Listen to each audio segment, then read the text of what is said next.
Hi, this is Eric from the Longbox Review Comic Book Podcast. Welcome to the show. This is the July 2022 Spotlight, but I'm going to spotlight the news only to make it easier to get things recorded, edited, and out sooner than I have been doing. So in case this is your first encounter with the Spotlight or you're a returning guest, or returning listener to this. So normally I have been doing these spotlight episodes where I talk about comic book news, spotlight some things from previews, and I also generally have been doing creator spotlights as well. But I'm going to try doing this, recording these things separately and releasing them separately. So this is the July 2022 Spotlight on comic book news.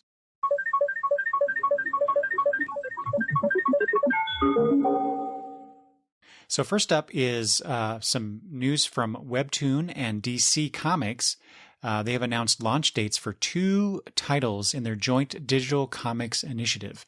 And those are Zatanna and the Ripper, which premieres on July 11th, which is, at the time of this recording, just days away. And the second one is Red Hood Outlaws, which will launch on August 14th. So the premises of these 2 things are as follows. Zatanna's father, Zatara, sends her to the past to protect her.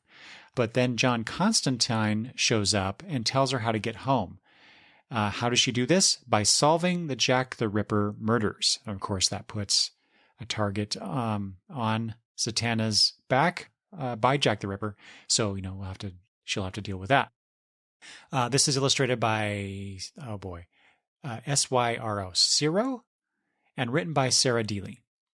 And as far as the Red Hood story, when the Justice League issues a challenge to Red Hood, Artemis, and Bizarro, the Outlaws have to replace their goody two-shoe counterparts and battle supervillains and superheroes alike.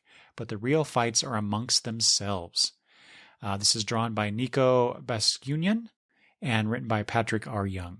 So if you are a fan of Webtoon content, in particular DC Comics content, we got some new stuff here, but not just the Wayne Family Adventures, which I have talked about in my pull list reviews in the past. And I need to get back to that. So I am interested in the Zatanna story. I've never been a fan of Red Hood, so I doubt. I'll probably check it out just to see, because I'm curious how these stories will be told. All right, next up is more DC news.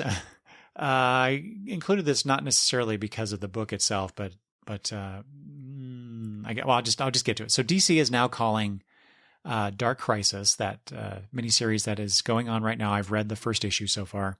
Quote, a direct sequel to Crisis on Infinite Earths. DC is preparing a special announcement about the crossover for San Diego Comic-Con that, quote, will change all you know about Dark Crisis. Really? I don't know. I thought I had some things to say about this, but mostly it's just exasperation. I've not been enjoying. Please forgive me if you listen to a future poll list review. I will probably say the same thing or similar things about this, but I've not been enjoying this lead up to Dark Crisis. I didn't really enjoy Dark Crisis #1. Kind of regret now ordering the individual issues instead of reading it on the app. Anyway, why do we need to? I don't know. It's, DC started this whole Crisis thing as a way to clean up and simplify their universe, and they keep having more and more of these crises.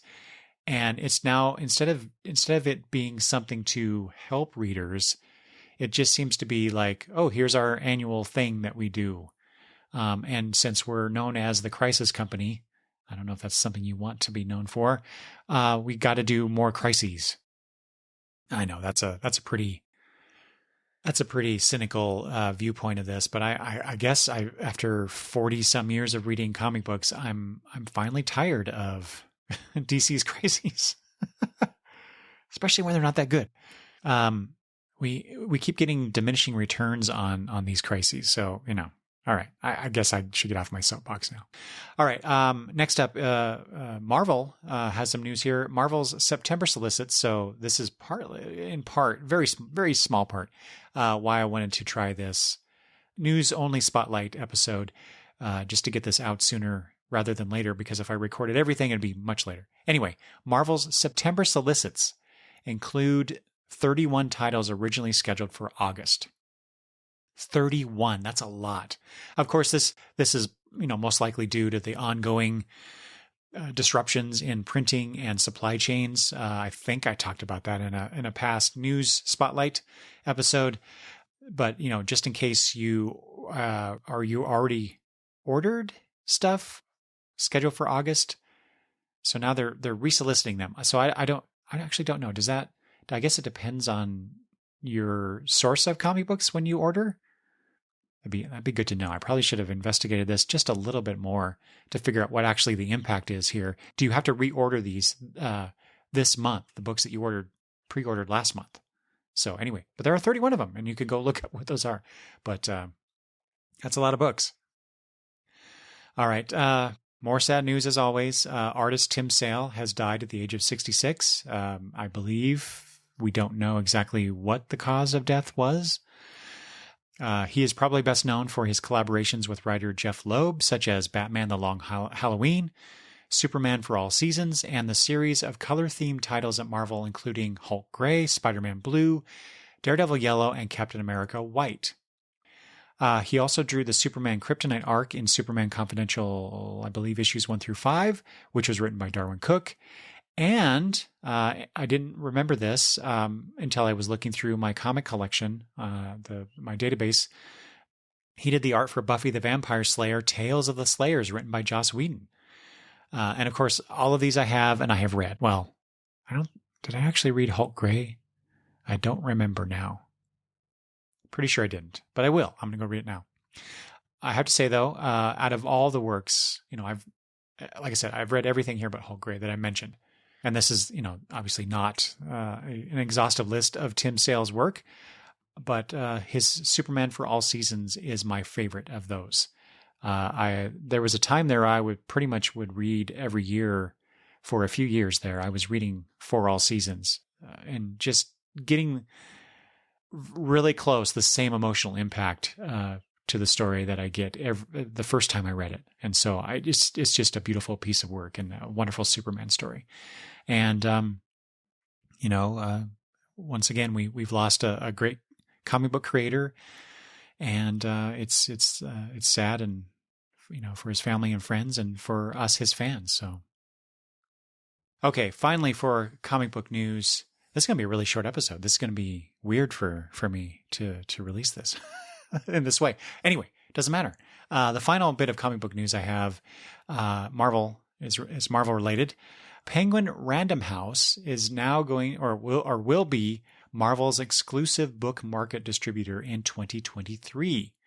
So all of Marvel's newly published and backlist editions and graphic novels will be distributed exclusively to book market retailers by Penguin Random House beginning April 1st, 2023, which I have to question any business who makes an announcement and puts April 1st as the start date or the launch date or something like that. It's just, it just calls it into a question, right?